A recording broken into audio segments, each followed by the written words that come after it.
أهلا بالضلمة والصاحب القديم،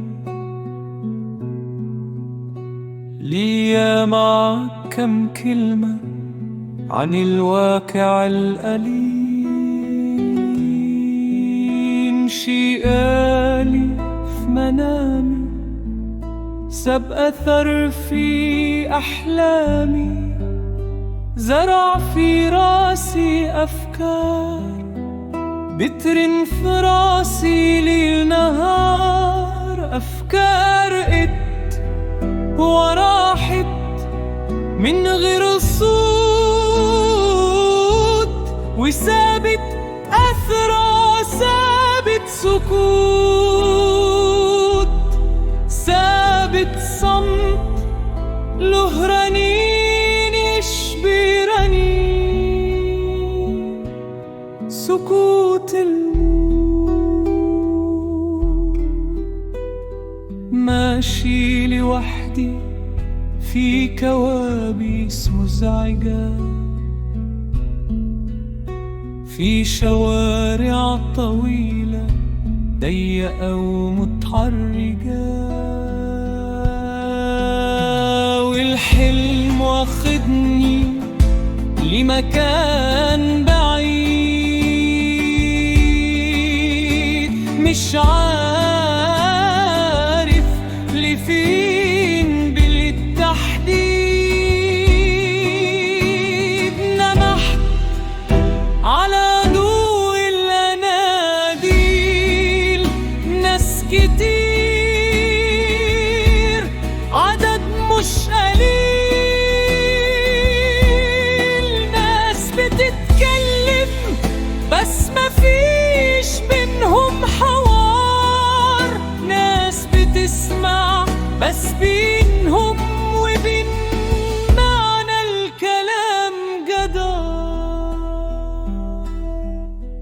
ناس بتكتب أغاني مش للغنى، كلماتها حضرة لكن أصواتها مش هنا، والصمت سيطر علينا كلنا. محدش قادر يكسر رنين الصوت، رنين الصوت، الصمت الصوت.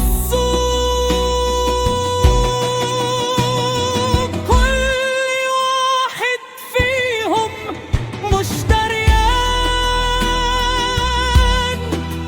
إن الصمت بينتشر بينهم زي السرطان.